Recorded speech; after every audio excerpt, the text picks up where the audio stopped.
प्रहर की पूजा संपन्न हो गई। इस तरह भगवान ने उस पर अपनी दया दिखाई।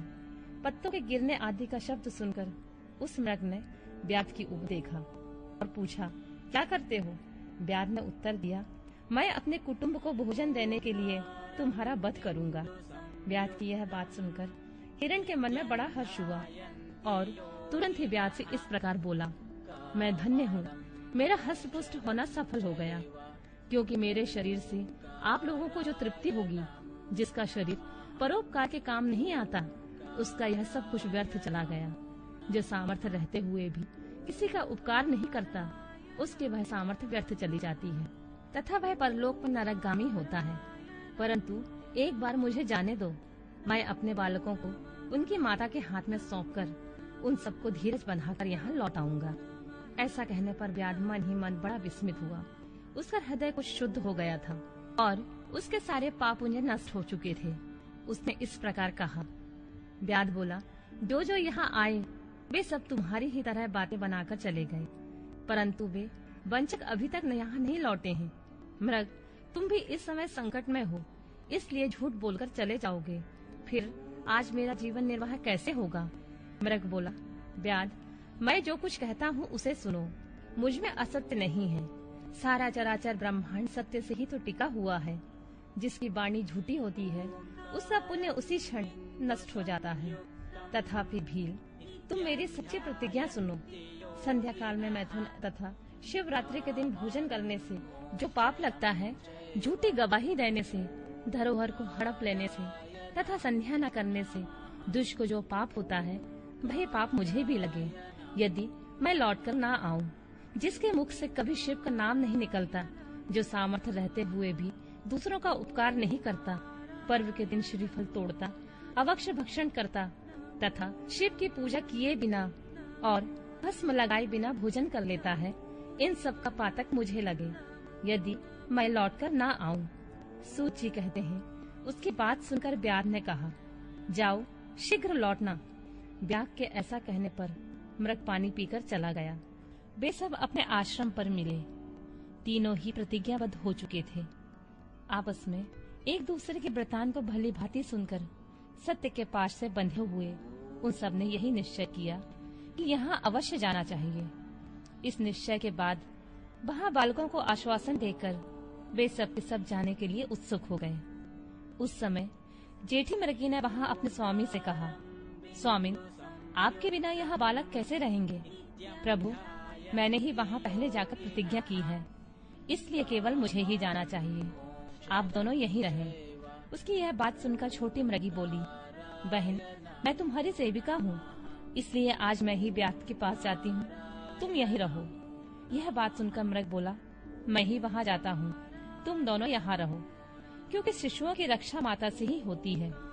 स्वामी की यह बात सुनकर उन दोनों मृगियों ने धर्म की दृष्टि से उसे स्वीकार नहीं किया। वे दोनों अपने पति से प्रेम पूर्वक बोली, प्रभु, पति के बिना यह जीवन धिक्कार है।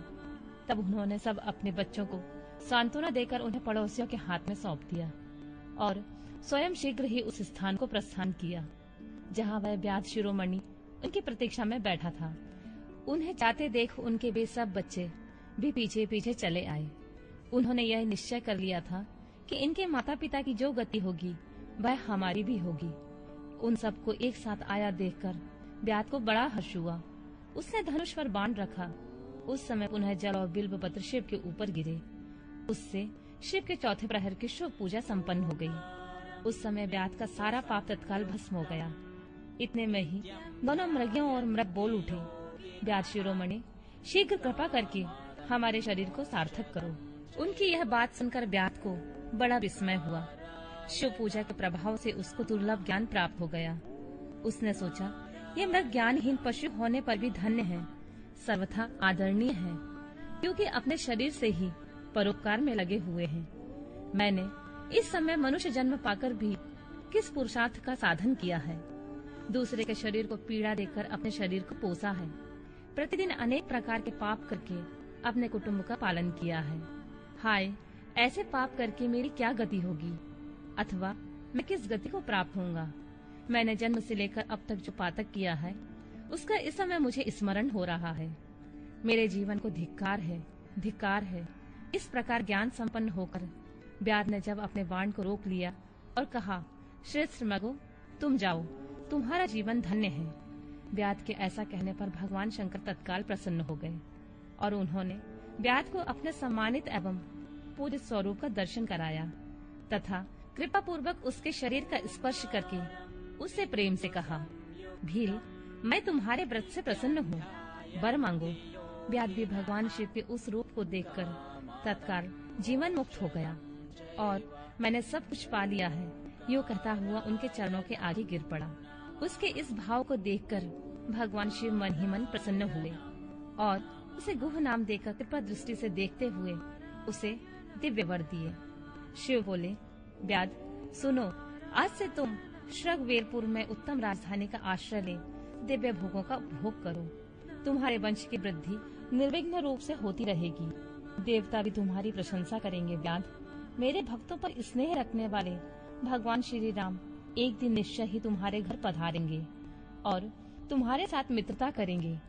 तुम मेरी सेवा में मन लगाकर दुर्लभ मोक्ष पा जाओगे। इस समय वे सब मृग भगवान शंकर का दर्शन और प्रणाम करके मृग योनि से मुक्त हो गए तथा दिव्य देहधारी हो विमान पर बैठकर शिव के दर्शन मात्र से शाप मुक्त हो दिव्य धाम को चले गए। तब से अवुर्ध पर्वत पर भगवान शिव व्याधेश्वर नाम से प्रसिद्ध हुए, जो दर्शन और पूजन करने पर तत्काल भोग और मोक्ष प्रदान करने वाले हैं। महर्षियों, वह व्याध भी उस दिन से दिव्य भोगों का उपभोग करता हुआ अपनी राजधानी में रहने लगा। उसने भगवान श्री राम की कृपा पाकर शिव का सायुज्य प्राप्त कर लिया। अनजान में ही इस व्रत का अनुष्ठान करने से उसको सायुज्य मोक्ष मिल गया।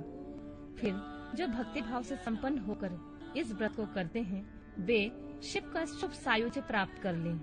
इसके लिए तो क्या कहना, संपूर्ण शास्त्रों तथा अनेक प्रकार के धर्मों के विषय में भली भांति विचार करके इस शिवरात्रि व्रत को सबसे उत्तम बताया गया है। इस लोक में जो नाना प्रकार के व्रत, विविध तीर्थ, भांति भांति के विचित्र दान, अनेक प्रकार के यज्ञ, तरह तरह के तप तथा बहुत से जप हैं, वे सब शिवरात्रि व्रत के समानता नहीं कर सकते। इसलिए अपना हित चाहने वाले मनुष्यों को इस शुभतर व्रत का अवश्य पालन करना चाहिए। यह शिवरात्रि व्रत दिव्य है, इससे सदा भोग और मोक्ष की प्राप्ति होती है। महर्षियों, यह शुभ शिवरात्रि व्रत वृतराज के नाम से विख्यात है। इसके विषय में सब बातें मैंने तुम्हें बता दी हैं। अब और क्या सुनना चाहते हो?